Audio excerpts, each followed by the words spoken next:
ایک طرف بیٹھتی ہے تو شاید حالات ملکی بہتر ہو جائیں. ابھی یہ چل ہی رہا تھا, ساتھ ساتھ آپ نے دیکھا اتنا بڑا سیلاب ابھی آ گیا یہاں پہ پاکستان میں, جس کی وجہ سے بہت ساری چیزوں میں ہمیں پریشانی کا باعث ہے. ابھی تو جیسے تیسے معاملات چل رہے ہیں, لیکن آنے والے وقتوں میں شاید مجھے ایسا لگتا ہے کہ جو بھی کھانے کا بحران ایک آنے والا ہے شاید وہ بھی ابھی آئے گا. اور موسم ابھی بھی سردی کی طرف جا رہے ہیں اور کافی سارے علاقے ٹھنڈ میں آ چکے ہیں, خاص طور بلوچستان کی اگر بات کریں تو ابھی وہ اسٹیبل ہونے کی صورتحال سے گزرنے ہی والے تھے کہ اچانک سے اتنا ویدر ایسا چینج کر دیا. اس کی وجہ سے جو آپ کا ایگریکلچر جو ساری چیزیں ہیں وہ بڑی ڈسٹرب ہو کے رہ گئی ہیں. اس وقت اگر ہم ابھی ہم لوکلی اگر سچویشن دیکھیں بزنس کی تو بزنس ہمارا کافی وہ اس میں افیکٹ ہوا ہے. انٹرنیشنل مارکیٹ کے ساتھ ہم بزنس کر نہیں رہے, امپورٹ ہماری بند ہوئی ہوئی ہے. ایکسپورٹ کرنے کی بات کرتے ہو تو ہمارے پاس ڈالرز کے اور بہت باقی سارے مسئلے مسائل بہت زیادہ آ گئے ہیں. تو ہماری کوشش یہ ہے کہ خاص طور پہ ہمارے جیسے بزنس مین کی ہم انٹرنیشنل مارکیٹ کو کیپچر کریں اور انٹرنیشنل جو ہمارے اوورسیز پاکستانیز ہیں ان کا پیسہ پاکستان میں کسی جگہ پہ لگائیں. اگر ہم بات کرتے ہیں بہت چھوٹی سی چیز کی, ریئل اسٹیٹ کی بات ہم کریں, اچھا ریئل اسٹیٹ کی جو مارکیٹ ہے اس میں انٹرنیشنل مارکیٹ کا بڑا اچھا امپیکٹ آتا ہے, کیونکہ انٹرنیشنلی جتنے بھی لوگ رہتے ہیں جو پاکستان سے باہر جاتے ہیں پیسہ کمانے کے لیے وہ پاکستان میں انویسٹمنٹ کرتے ہیں. لیکن پچھلے کچھ مہینوں سے جو میں دیکھتا ہوں, جو میرے اپنے کچھ لوگ ہیں وہ پاکستان میں انویسٹمنٹ کرنے سے تھوڑے سے گھبراتے ہیں. اب وہ حکومت کو دیکھتے ہیں کہ حکومت ابھی جو کرنٹ سچویشن بھی جیسے آپ نے بتایا عمران خان کی جو لانگ مارچ ابھی چل رہی ہے, میرے خیال سے ان چیزوں کو کنٹرول کرنا چاہیے, کسی ایک فورم میں بیٹھ کے بات کرنی چاہیے تاکہ جتنے چھوٹے جتنے بڑے یا چھوٹے مسئلے مسائل کو دور کیا جائے. اس طریقے سے لانگ مارچ کر کے یا اس طریقے سے چیزوں کو روڈ پہ لانے سے آپ کی اپنی ملک کی اکانومی برباد ہو رہی ہے. ٹھیک ہے, لیکن شاہ صاحب ایک سوال میرا یہ بھی ہے آپ سے کہ اگر حکومت واقعی کوئی انیشیٹو لینا چاہتی ہے, پاکستان کو اپنے پیروں پہ کھڑا کرنا چاہتی ہے, تو جو ہمارے ٹیکسز ہیں ان کو بڑھانے ہوں گے. آئی ایم ایف نے بھی یہ اس وقت ڈیمانڈ کی ہے. ریئل اسٹیٹ سیکٹر پر جب بھی اگر ٹیکسز بڑھانے کی بات ہوتی ہے تو پھر اس پہ سارے جو ہمارے بھائی ہیں وہ سب کھڑے ہو جاتے ہیں اور اس کو ایک سیاسی رخ دے دیا جاتا ہے. تو یہ تھوڑے کڑوے گھونٹ تو ہمیں پینے پڑیں گے. دیکھیں کڑوے گھونٹ پینے کو ہم تیار ہیں, کڑوے گھونٹ پینے سے ہمیں کوئی مسئلہ نہیں ہے. پرابلم یہ ہے کہ جس طریقے سے ہم پہ ٹیکسز لاگو کیے جا رہے ہیں اسی طریقے سے ہمیں ایک گیٹ وے بھی دیا جائے. مطلب دیکھیں سچویشن ایسی ہو کہ ہم دونوں ایک ٹیبل پہ بیٹھ کے ہم کوئی بھی ایک ایسا راستہ نکالیں جس میں گورنمنٹ کو بھی فائدہ ہو اور ریئل اسٹیٹ سیکٹر کو بھی فائدہ ہو. لیکن اگر اس طرح کی چیزیں دیکھی جائیں گی کہ اگر ہم خالی ٹیکسز بڑھا دیں اور ہمیں اس کا امپیکٹ ہمارے پر نہ آئے, یعنی کہ ہماری انویسٹمنٹ بھی روک دی جائے, انٹرنیشنل کرنٹ ابھی جو سچویشن ہے پاکستان کی حالات بھی خراب ہوں, ٹیکسز بھی لاگو کر دی جائے, انٹرنیشنل مارکیٹ سے کوئی انویسٹمنٹ کرنے کو تیار نہیں ہے, تو وہ پھر ہمارے لیے مسئلے مسائل بڑھا دیتا ہے. اوور آل اگر ہم کاسٹنگ کی بات کریں, جو چیز ہم پہلے خریدتے تھے مثال کے طور پہ ہمیں اگر کوئی چیز 10 روپے کی ملتی تھی اب اس کی کاسٹ 20 روپے پہ جا چکی ہے. ہماری کاسٹنگ بڑھ رہی ہے پر انویسٹمنٹ نہیں آ رہی ہے. ٹھیک ہے, اب اس انویسٹمنٹ کو بحال کرنے کے لیے جب تک یہ پولیٹیکلی سارے مسئلے مسائل دور نہیں کیے جائیں گے تب تک ہم اس چیزوں کو اپنے مسئلے حل نہیں کر سکیں گے. ٹیکسز لاگو کرنے پہ ہمیں کوئی مسئلہ نہیں ہے, ٹیکسز لاگو ہوں, ملک کی معیشت اچھی ہو تو ہم بھی اچھے طریقے سے کام کریں گے. لیکن ایک ایسا فورم ہونا چاہیے جہاں پہ ہمیں ایک راستے دیا جائے, جہاں بیٹھ کے ہمارے ساتھ بات کی جائے کہ ہم کس طریقے سے انویسٹر کو لائیں اور کس طریقے سے ان کا پیسہ انویسٹ کر کے اس بزنس کو گرو کر سکیں. ٹھیک ہے. اچھا آپ اکمل صاحب کس طرح دیکھ رہے ہیں, مطلب حکومت جو انیشیٹو لے رہی ہے اس میں اس کو سب سے بڑا چیلنج اس وقت کیا ہے؟ کیونکہ کلائمیٹ جسٹس کی ہم بات کریں تو بہت ہمارے ایجنڈے میں شامل تھا اور ہم نے جا کے ابھی جو شرم الشیخ میں کانفرنس ہوئی تھی اس میں ہم نے بہت اچھا کیس بھی لڑا. اس وقت جو صورتحال ہے وہ یہ ہے کہ تعمیر نو کے لیے $16 ارب درکار ہیں, جبکہ ورلڈ بینک کی ایک رپورٹ ہے کہ اگلے 8 برس میں جو کلائمیٹ چینج ہے اس سے جو ہماری لاگت آئے گی وہ $346 ارب درکار ہے. تو یہ کس طرح ہم بیلنس کر سکیں گے؟ کیا شرم الشیخ کی کانفرنس سے ہمیں کافی حد تک پازیٹیو رسپانس ملا ہے؟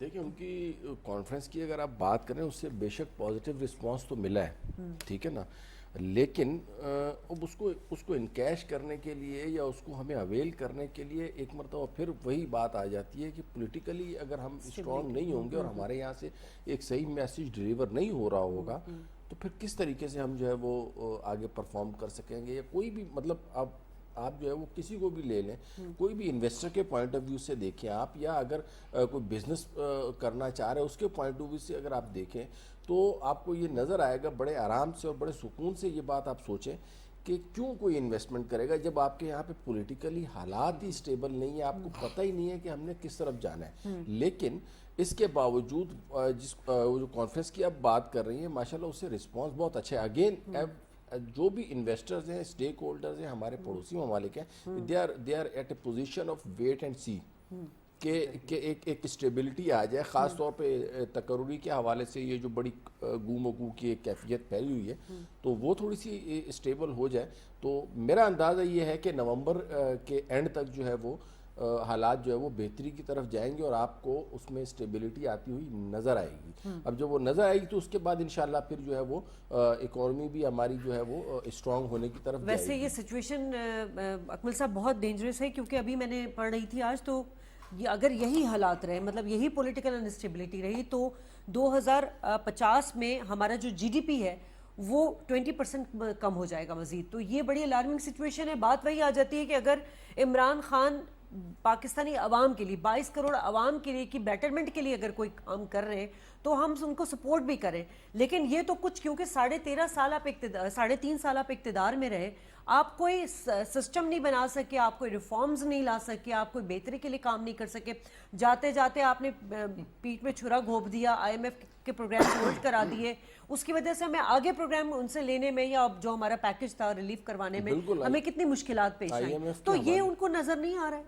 دیکھیں آئی ایم ایف کے حوالے سے آپ نے جو بھی بات کی ہے, اب دوبارہ انہوں نے اپنے مذاکرات کو بھی ری شیڈیول کر دیا ہے. ظاہر ہے اب اکنامیکلی جو ہے نا وہ ہمیں اتنی پرابلمز آ رہی ہیں, اتنی ڈسٹربنسز جو ہے نا وہ ہمیں سامنا کرنا پڑ رہا ہے. ٹیکسز کی کلیکشن کے حوالے سے اگر آپ بات کریں تو وہ ٹیکسز کی کلیکشن میں جو ہے نا وہ مشکلات پیش آ رہی ہیں. دوسری طرف آپ دیکھیں فارمرز کو سبسڈی دی ہے, تو اب سبسڈی کو بھی کہیں نہ کہیں سے تو کمپنسیٹ تو کرنا ہے. تو اس کے نتیجے میں آئی ایم ایف ظاہر ہے کہ وہ کہے گا کہ بھائی آپ اور ٹیکس لگاؤ, کیونکہ آپ کی اکانومی افورڈ نہیں کر سکتی اس حد تک سبسڈی کو. اب سبسڈی اگر نہیں دیتے تو وہ کسان اور جو آپ کی ایگریکلچر سیکٹر ہے وہ بیٹھتا ہے. تو دونوں طرف سے جو ہے نا وہ ایک پرابلمز کا جو ہے وہ آپ یہ سمجھیں دو دیواریں ہیں, اور اس کے بیچ میں جو ہے نا وہ اس وقت موجودہ حکومت کھڑی ہے کہ ایک طرف آئی ایم ایف ہے, ایک طرف جو ہے وہ اکانومی ہماری ایگریکلچر سیکٹر ہے. خاص طور پہ اس وقت بہت بہت زیادہ پسا ہوا ہے, خاص طور پہ سیلاب کی صورتحال کے بعد, خاص طور کے اوپر جو ایک کاسٹ آف را مٹیریل ہے, انپٹ ہے, بیج ہے, کھادیں ہیں, دوائیں ہیں, ان کی قیمتیں اس حد تک زیادہ ہو چکی ہیں کہ they are not in a position. بجلی کے بلز ہو گئے, تو اب کیا مطلب کوئی وے آؤٹ نظر نہیں آیا. اور ایسے حالات میں خان صاحب کی طرف سے جو ہے وہ مارچ اور پھر اس قسم کے اسٹیٹمنٹس دینا کہ جس سے جو ہے نا وہ بے چینی ملک میں مزید پھیلے, انٹرنیشنل جو ہمارے دوست ممالک ہیں ان میں بھی جو ہے وہ ایک قسم کی بے چینی پھیلے, اور وہ بھی آپ کے پاس مدد کرنے میں یا انویسٹمنٹ کرنے کے حوالے سے سوچنے لگیں, تو اس وقت پھر ہمیں واقعی سوچنا چاہیے کہ ہمیں ملک زیادہ عزیز ہے, ہمیں اپنی اکانومی زیادہ عزیز ہے, یا ہمیں سیاست زیادہ عزیز ہے. تو میرے خیال میں ہمیں پولیٹیکلی جو ہے نا وہ پولیٹیکل پوائنٹ اسکورنگ سے بالا تر ہو کے اکنامک محاذ کے اوپر, اکنامک فرنٹ کے اوپر ایک بالکل اسٹریٹجک لانگ ٹرم پلاننگ کرنی چاہیے, جسے ہم چارٹر آف اکانومی بھی کہتے ہیں, تاکہ اکنامیکلی جو ہے نا وہ ہم ایک اسموتھلی جو ہے وہ کرتے رہیں. اس کے بعد پالیٹکس ہے, اس میں کوئی آتا ہے کوئی جاتا ہے, اس سے اتنا فرق نہ پڑے. اچھا چلے جاذب یہ بتائیں کہ آپ لوگ ماشاءاللہ آپ بھی ینگ ہیں, اور یہ ہمارے لیے بلیسنگ ہے کہ ہمارے ملک میں 63% یوتھ ہے, مگر ان یوتھ کو صحیح ڈائریکشنز نہیں مل پا رہی ہے. اس کی وجہ ایک ون آف دا یہ پولیٹیکل انسٹیبلٹی بھی ہے, کیونکہ ہماری یوتھ جو ہے وہ کبھی کسی ٹریک پہ چلی جاتی ہے, میں اس کا نام نہیں لینا چاہتی, وہ کبھی کسی ٹریک پہ لے جاتی ہے. آپ کس طرح مطلب اپنے نوجوان طبقے کو, آپ اپنی پرسنالٹی سے جو آپ کا انفلوئنس ہے اس سے کس طرح آپ ان کو کنونس کریں گے کہ بزنس کی طرف راغب ہو؟ اچھا میرے شروع سے کچھ چھوٹے موٹے کنسرنز رہے نا اسی بارے میں. بہت ساری اسکیمز آتی ہیں پاکستان میں, جیسے ابھی لاسٹ گورنمنٹ تھی اس میں کچھ اسکیمز آئیں, اس سے پہلے جو گورنمنٹ تھی اس میں بھی یوتھ کے لیے بڑی اچھی اسکیمز آئیں, لیکن لوگ اس سے اچھا کہتے ہیں, میں اس کو تھوڑا سا برا کہتا ہوں اسکیمز کے بارے میں. آپ اپنی یوتھ کو, آپ کی جو ابھی کرنٹ یوتھ ہے اس میں سے اگر آپ 70% یوتھ سے پوچھیں گے تو وہ پاکستان سے باہر جانے کے لیے تیار بیٹھی ہے. ہر شخص کو پاکستان سے باہر جا کے پیسے کمانے, پاکستان میں اپنا جو بھی اس کا جو بھی جس سیکٹر میں بھی اس نے اپنی ایجوکیشن لی ہے اس سیکٹر میں پاکستان میں وہ بزنس کرنا نہیں چاہتا. نہ کرنے کی وہی ریزن, میں ان کی بات کو سیکنڈ کروں گا, کہ پولیٹیکلی آپ اتنے انسٹیبل ہیں مارکیٹ میں کہ آپ کی آج رات میں آپ سوئیں اور کل اٹھیں گے تو کیا ہوگا کچھ نہیں پتا. ہو سکتا ہے آج عمران صاحب گھر میں بیٹھے ہیں تو کل صبح وہ روڈ پہ دوبارہ کے کھڑے ہو جائیں, اور اللہ نہ کرے کل ان کے ساتھ پھر کوئی, اللہ نہ کرے کوئی ایسا واقعہ ہو جائے جس کی وجہ سے پھر شہر بند ہونا شروع ہو جائیں. کرنٹ سچویشن یہ ہے کہ آپ کے, اگر میں اس وقت ریئل اسٹیٹ کی اگر بات کریں نا, ریئل اسٹیٹ سے آپ کے 50 سے زیادہ بزنس کنیکٹڈ ہے. ان 50 بزنس کنیکشن کے جتنے بھی کنیکشنز ہیں اس کے اندر آپ کی یوتھ اگر آتی ہے تو وہ اپنے آپ کو آ کے یہاں پہ جو پیسہ وہ وہاں نہیں کما سکتی وہ پیسہ یہاں کماتی ہے. ہمارے پاس یوتھ کے جو اگر بات 63% اگر ہماری یوتھ ہے 63% یوتھ ہمارے اس میں سے 70% یوتھ پاکستان سے باہر جانے میں لگی ہوئی ہے. ٹھیک ہے. ہم ان کو کوئی فورم نہیں دے پا رہے. ہمیں چاہیے کہ ابھی جیسے آپ نے ایک بات کہا کہ ہم اپنی اکانومی اور اپنی یہ پولیٹیکلی دونوں کو الگ الگ کر کے رکھیں گے تو شاید پاکستان بہتری کی طرف ہمارے ساتھ ٹیلی فون لائن پر زبیر طفیل صاحب ہیں, ویل نون پرسنالٹی ہے, سابق صدر ہیں FPCCI. بہت شکریہ زبیر صاحب. زبیر صاحب میرے ساتھ اس وقت بڑی ایک یوتھ کو ریپرزینٹ کر رہے ہیں اور بزنس مین بھی ہیں. سر, پاکستان لینڈ آف اپارچونیٹیز, مطلب میں یہ سمجھتی ہوں کہ ہمارے اتنے نیچرل ریسورسز ہیں, ہمارے پاس اتنی اپارچونیٹیز ہیں, نہیں ہے تو گائیڈ لائن نہیں ہے, معاشی پالیسی نہیں ہے. اس وقت ہم ڈسکس یہ کر رہے ہیں کہ ہمارے یوتھ یا تو ان کو غلط ٹریک پہ لگا دیا گیا ہے, یا پھر وہ ملک سے باہر جانے کی, یا پھر ان کو قرضوں کی عادت ڈال دی گئی ہے, ان کو کوئی اپارچونیٹیز نہیں دی گئی ہے, ان کے لیے ایسی پالیسی بنائی نہیں گئی ہے جس سے وہ اپنا بزنس کم اس پہ شروع کر سکے. کیا کہیں گے سر آپ؟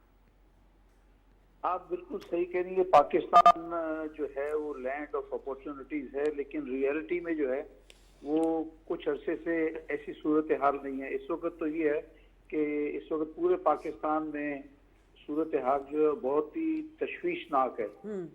دونوں اپوزیشن اور حکومت دونوں ایک دوسرے سے لڑ رہے ہیں.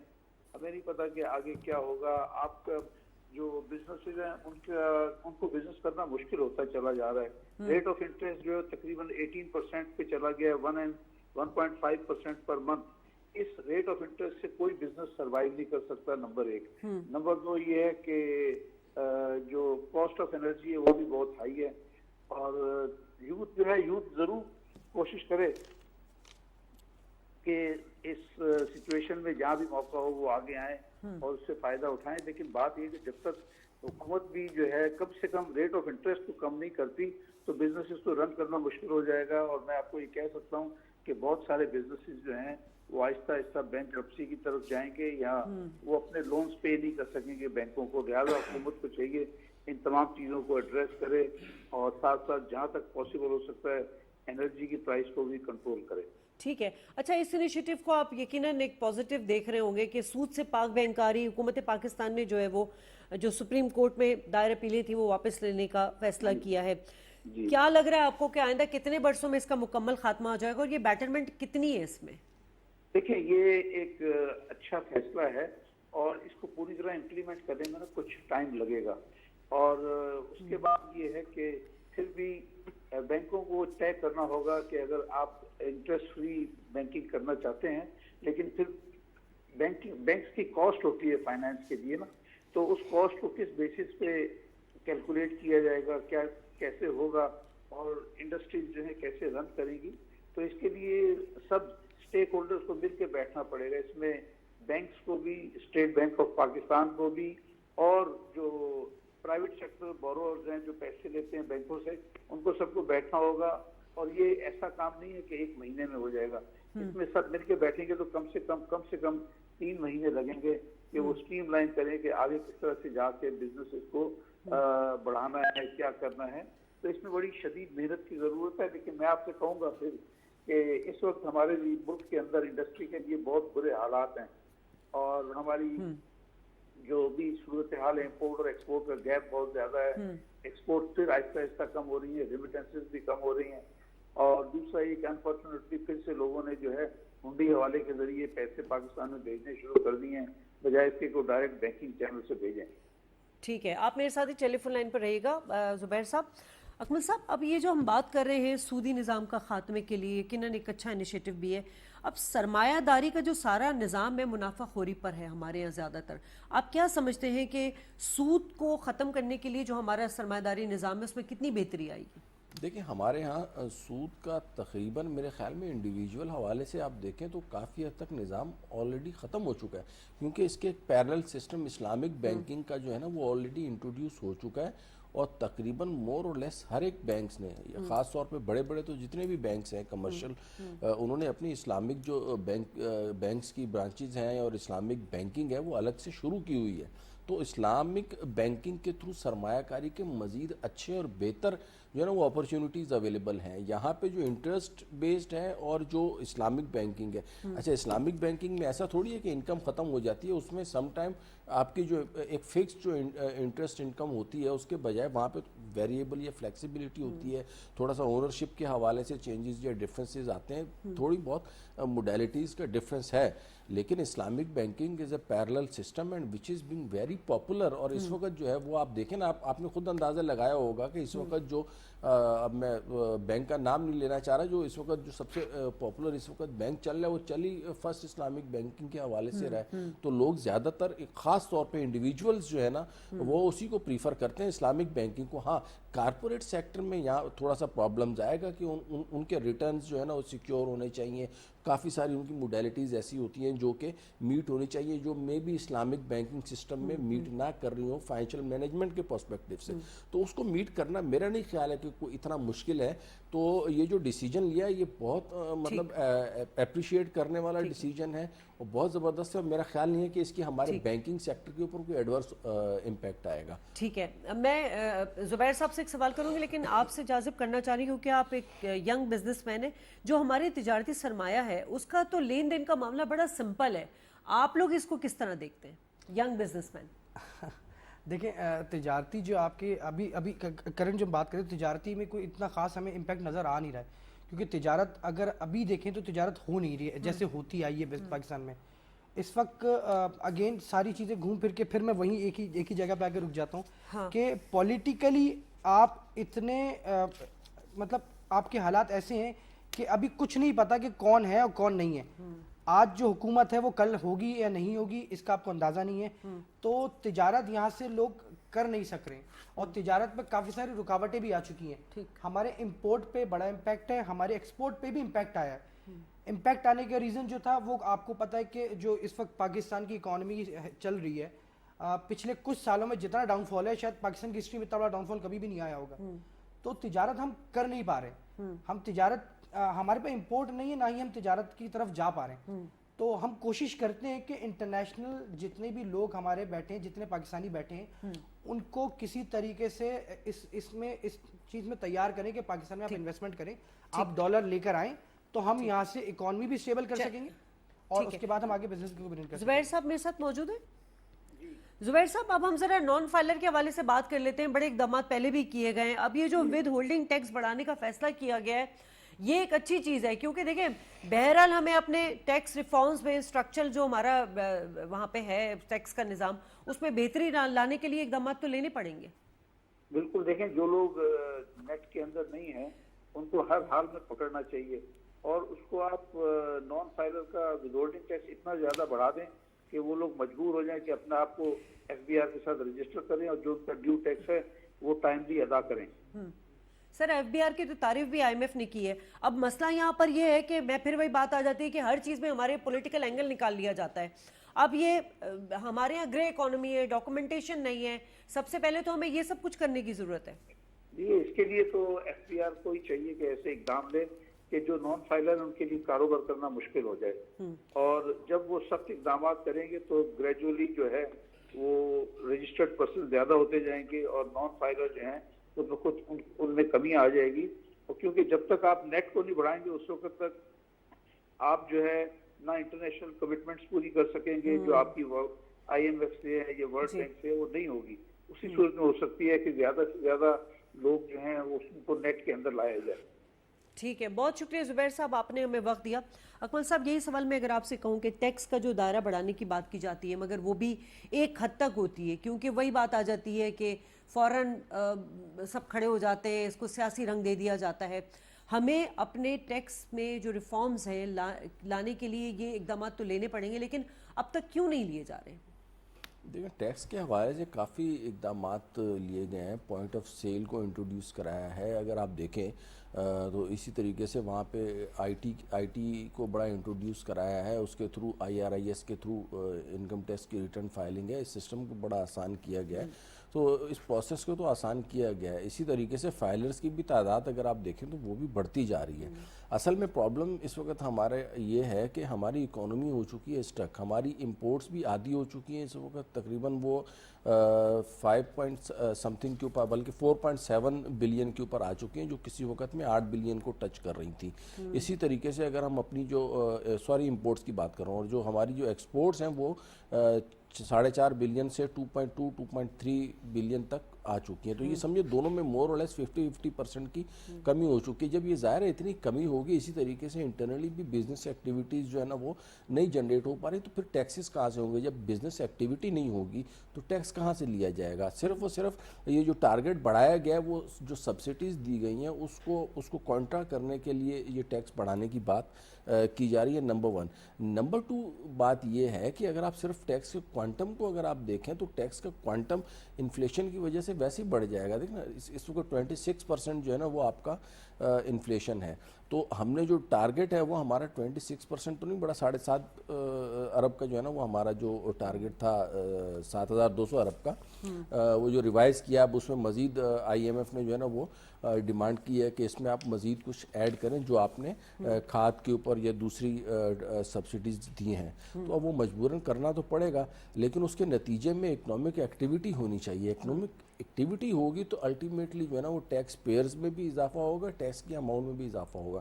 ایسا نہیں ہو سکتا کہ آپ کی جو ہے نا وہ بزنس ایکٹیویٹی نیچے جا رہی ہو اور آپ کے ٹیکسز کی کلیکشن جو اوپر جا رہی ہو, یہ مطلب پاسبل ہی نہیں ہے.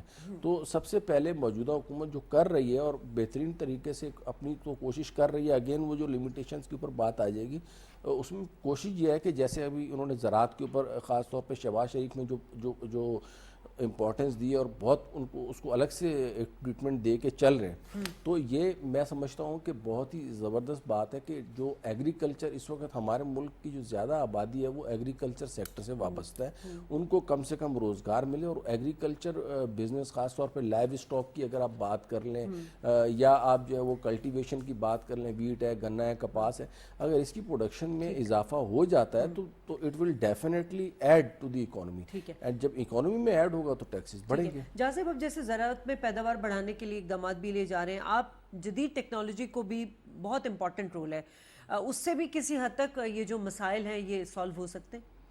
بالکل ہو سکتے ہیں. ابھی جیسے ابھی شہباز شریف صاحب نے 1800 ارب روپے کی سبسڈی دی ہے کسان کو, تو وہ پیسہ جب کسانوں کے پاس آیا انہوں نے اپنی ایگریکلچر کے اوپر لگانا شروع کر دیا. ہمارے پاس پاکستان سے اگر ہم تھوڑا سا دوسرے ممالک میں چلے جاتے ہیں تو وہاں پہ اس طرح کی ٹیکنالوجیز آ چکی ہیں جو کسی بھی قدرتی آفت کے باوجود آپ کی پیداوار میں بہت تیزی سے اضافہ کر رہی ہیں. تو ہمیں چاہیے ایک پراپر جو ہمارے جتنے بھی ایگریکلچر دیکھ رہے ہیں, جو ہمارے ان کے منسٹرز ہیں, اگر وہ اس کو ان کے ساتھ بیٹھ کے کسی فورم پہ اس طرح کی چیزیں کو امپورٹ کرنا شروع کر دیں کہ اس طرح کی مشینریز پاکستان لے کر آئیں جس میں کسی بھی جیسے کپاس کی اگر ہم بات کریں, کپاس کی پیداوار کا جو ایک سرٹن ٹائم ہوتا ہے کہ اس ٹائم پہ کپاس نے نکلنا ہے, اس سے کہیں زیادہ تیزی سے مشینری کے تحت یا اس طرح کے انوائرمنٹ کے تحت آپ بنا کے کپاس کی پیداوار میں مزید اضافہ کر سکتے ہیں. اور پاکستان میں تو ایگریکلچر کا ایک پاکستان کا سب سے بڑا ایڈوانٹیج ہے, آپ ماشاءاللہ 4 موسم لے کے بیٹھے ہوئے ساتھ, آپ کے چاروں موسم بہترین موسم ہے جو دنیا میں کئی ممالک ترستے ہیں جن چیزوں کے لیے. اگر ہم ان مشینری یا ان کے پلاننگ کے تحت اگر ہم ہماری ایگریکلچر بھی کام کریں یا اس میں ایک اچھا سیکٹر آ کے بیٹھ جائے, کوئی پڑھی لکھی یا کوئی ایک اچھی اس کی دیکھ بھال کرنا شروع کر دیں, تو شاید اس طرح سے آپ کی ایگریکلچر کے اندر آپ کافی زیادہ آپ ریونیو جنریٹ کر سکتے ہیں. اور جہاں سوال رہا پیداوار کا, تو اگر ان مشینریز کے تحت کام کیا جائے یا ان مشینریز کو پاکستان امپورٹ کر کے اس مشینریز کے ساتھ ان کو لے کے چلا جائے, تو پاکستان کی پیداوار میں دگنا اضافہ کیا جا سکتا ہے. کیونکہ ہمارے پاس زمین میں اتنی زرخیز زمین ہے کہ جہاں پہ آپ ایک دفعہ کوئی بھی کاشت لگاتے ہیں, اگر اس کو پراپر طریقے سے لے کے چلے, ٹیکنالوجی کے ساتھ لے کے چلے, تو آپ اسی جگہ پہ 3 بار کاشت بھی لگا سکتے ہیں. ٹھیک ہے اکمل صاحب, اب ذرا ہم بات کر لیتے ہیں ایکسپورٹ اورینٹیڈ جو انڈسٹریز ہیں ہماری, اس پہ ریلیف پیکج کی بھی بات کی گئی تھی, لیکن آپ کیا سمجھتے ہیں اگر ہم ریلیف پیکج گورنمنٹ دے بھی رہی ہے تو ہم اس کے بدلے میں کتنے ارب ڈالر کا اضافہ کر سکتے ہیں اپنی ایکسپورٹ سیکٹر میں؟ دیکھیں اس وقت تو ایکسپورٹ کا, جیسے کہ میں نے ابھی تھوڑی دیر پہلے آپ کو بتایا کہ ہماری ایکسپورٹ جو ہے وہ آدھی رہ چکی ہیں, ٹھیک ہے نا, جو ایک وقت میں 5 پوائنٹ سمتھنگ تھی, now these are down to 2.7 اور 2.38 سمتھنگ. تو اتنا مطلب 50% سے زیادہ ڈکلائن ہے. اور اس کی جو وجوہات ہیں, سب سے جو بڑی وجہ اس کی ہے cost of electricity, fuel and power کی جو کاسٹ ہے وہ بہت زیادہ ہو چکی ہے, نمبر 1. نمبر 2 کاسٹ آف یہ مارک اپ یا انٹرسٹ جس کو آپ کہتے ہیں, 15% انٹرسٹ ریٹ ہو گیا, یہ بہت ہے. لیبر کی کاسٹ بہت زیادہ ہو گئی ہے. تو ایز اے ریزلٹ ہم جو بھی چیز پروڈیوس کر رہے ہیں وہ انٹرنیشنل مارکیٹ میں کمپیٹیٹیو نہیں ہے.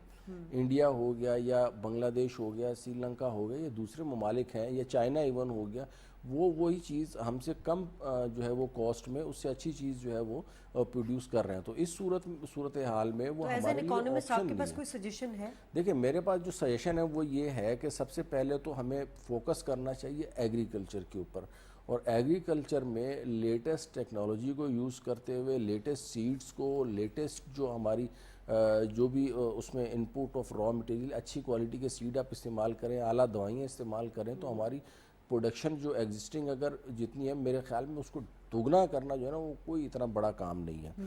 تو اگر سب سے پہلے تو اس کے اوپر فوکس کیا جائے, اور جو ہو بھی رہا ہے, تو اس سے ہماری جو ہے ایکسپورٹس اس میں اضافہ ہو سکتا ہے. خاص طور پہ ہماری چاول جو ہے وہ اصل مطلب میں ہماری پاکستان بمپر چاول کراپس بھی ہوئی ہیں, لیکن وہ جو مڈل مین کا کردار آ جاتا ہے نا بیچ میں, اس سے بھی ہماری جو زراعت کی جو سیکٹر ہے اس کو بڑا نقصان اس سے انڈیویجول لیول کے اوپر جو ہے وہ کسانوں کو نقصان ہوتا ہے. میں میکرو اکانومی کی بات کر رہا ہوں کہ ٹھیک ہے وہ ایکسپورٹ تو ہوتا ہے, جیسے چاول کی اگر بمپر کراپ ہوتی ہے تو پاکستانی چاول جو ہے وہ بہت مشہور ہے باہر. لیکن اس وقت اگر آپ حالات دیکھیں تو ہم تو نیٹ ایون جو فوڈ آئٹم جو اس کے بھی جو ہے وہ اس وقت امپورٹر بنے ہوئے, دالیں ہم امپورٹ کر رہے ہیں اس وقت باہر سے. اس کے علاوہ کھانے پینے کی کئی ساری ایسی اشیاء ہیں, ناشپاتی اور پتہ نہیں کیا کیا, وہ ہم امپورٹ کر رہے ہیں. تو ایٹ لیسٹ اس پہ فی الحال تو بین لگا ہوا ہے, میرا نہیں خیال ہے اس کو بین تو نہیں لگا ہوا, لیکن امپورٹ ابھی فی الحال تو نہیں ہو رہی وہ چیزیں. لیکن دالیں ہمارے یہاں اسٹل امپورٹ ہو رہی ہیں. یعنی آپ یہ سمجھیں کہ تقریباً 10 بلین کی جو ہماری سالانہ ہے, تقریباً وہ صرف فوڈ آئٹمس کی امپورٹ ہے. تو اس کو کم کرٹیل کر سکتے ہیں. ایگریکلچر سیکٹر میں بہت مارجن ہے, لائیو اسٹاک میں بہت مارجن ہے. میں خود چونکہ اس میں انوالو ہوں, اس میں میری ریسرچ ہے, تو اس لیے میں اس کا اندازہ کر سکتا ہوں کہ اگر تھوڑی سی بھی حکومت جو ہے نا وہ اس کے اوپر مزید توجہ دے دے تو ہم اس کو ڈبل کر سکتے. تو آپ کے جتنے بھی مسائل ہیں نا, ٹیکس کا مسئلہ ہوگا یا ایکسپورٹ بڑھانے کا مسئلہ ہوگا, جی ڈی پی کا مسئلہ ہوگا, سارے مسئلے آپ کے جو ہے نا وہ حل ہو جائیں گے. ٹھیک ہے, ہمارے ساتھ اس وقت ٹیلی فون لائن پہ اکانومسٹ موجود ہیں ڈاکٹر ایوب مہر. بہت شکریہ سر, ڈسکشن آپ سن رہے ہیں. ہم اس وقت مختلف اسپیکٹ سے اکانومی کی بات کر رہے ہیں. اس وقت جو کرنٹ ابھی ہم بات کر رہے ہیں وہ ایگریکلچر سیکٹر پہ بات کر رہے ہیں. آل دو کہ پرائم منسٹر صاحب نے پیکج ریلیف کا اعلان بھی کیا, اس کا فائدہ بھی ہو رہا ہے کسان کو, لیکن بدقسمتی یہ رہی ہے کہ ہم ایگریکلچر ملک ہونے کے باوجود اپنی اس سیکٹر کا فائدہ نہیں اٹھا سکے. اگر فائدہ اٹھاتے تو ہم ایک بڑا حصہ زر مبادلہ کا ہم اپنے ایگریکلچر سیکٹر سے کر سکتے تھے. جی ٹھیک ہے. دیکھیے بات یہ, ہم ایگریکلچر سیکٹر پہ بہت باتیں کرتے ہیں کہ اس کو گرو کرنا چاہیے, اس کا شیئر جی ڈی پی میں گزشتہ 70 سال سے ڈکلائننگ میں جا رہا ہے, ابھی یہ 19% آف جی ڈی پی ہو گیا ہے. یہ سب چیزیں ہیں, لیکن پریکٹیکلی کوئی بات کی جائے کہ کیا کرنا چاہیے, اس میں دیکھیں دو چیزیں جو ہیں پاکستان کو جب آپ کمپیئر کرتے ہیں نا کہ ہم ایکسپورٹ میں کمپیٹیٹیو نہیں رہے یا ہماری پروڈکٹیوٹی کم ہو رہی ہے, ایلڈ کم ہے. دیکھیں نیبر کنٹری سے ہم یوزلی کمپیئر کر رہے ہوتے ہیں. پرابلم یہ ہے کہ دو میجر ایشوز ہیں جو ہمیں پریکٹیکل گراؤنڈ پہ لینے ہوں گے. نمبر 1, جب بھی ہم ایگریکلچر کی پروڈکٹیوٹی یا پرفارمنس پہ بات کریں تو ہمیں ایگریکلچر یا فارمرز کے جو ریپرزنٹیٹیو ہیں یا ان کی جو ایسوسیشن ہے ان کا موقف جاننا بہت ضروری ہے. اس میں سب سے امپورٹنٹ بات یہ آتی ہے, ہم دیکھیں اربن بائز تھوڑے سے ہو گئے ہیں اس طرح سے کہ ایون جب ہم اکانومی کی بات کرتے ہیں, انفلیشن کی بات کرتے ہیں, تو انفلیشن میں فوڈ انفلیشن ظاہر ہے 3 سال سے آپ دیکھیں فوڈ انفلیشن جو ہے ہمارے جو سی پی آئی بیس انڈیکس تھا نا انفلیشن, یعنی مڈل کلاس والا انفلیشن, فوڈ انفلیشن اس سے بھی زیادہ ہو گیا ہے پاکستان میں. اور بڑی ہی حیران کن بات ہے کہ فوڈ انفلیشن اربن میں کم اس کی سپیڈ رہی ہے بڑھنے کی, رورل ایریا میں. یہ فیڈرل بیورو آف اسٹیٹسٹکس کے آپ بھی لیٹسٹ اسٹیٹسٹکس بتا رہے ہیں کہ اربن ایریا میں بھی انفلیشن ہوا ہے, فوڈ انفلیشن, لیکن رورل میں اس سے بھی زیادہ ہوا ہے. یہ انڈیکیٹ کرتا ہے کہ رورل میں اگر پرائز ایگریکلچر آئٹم کی زیادہ بڑھی ہیں نہیں تو اس کی ایک وجہ سیلاب کی تباہی نہیں. سیلاب کا اربن کو بھی تو وہاں سے سپلائی تو اربن میں بھی ہوگی نا. اربن میں وہ سستا بیچیں اور اپنے ہی علاقے میں مہنگا بیچیں, وہ تو نہیں ہوگا نا. آپ ان کا موقف تو سنیں وہ کیا کہتے ہیں. دیکھیں جب بات ہوتی ہے نا پرائز سیٹ کرنے کی تو اس کی 2 پارٹیز ہوتی ہیں. ہم کنزیومر کا موقف بیان کرتے رہتے ہیں, کنزیومر کو نقصان ہے پرائز بڑھنے سے. ہمیں پروڈیوسر کا موقف بھی جاننا ہوگا نا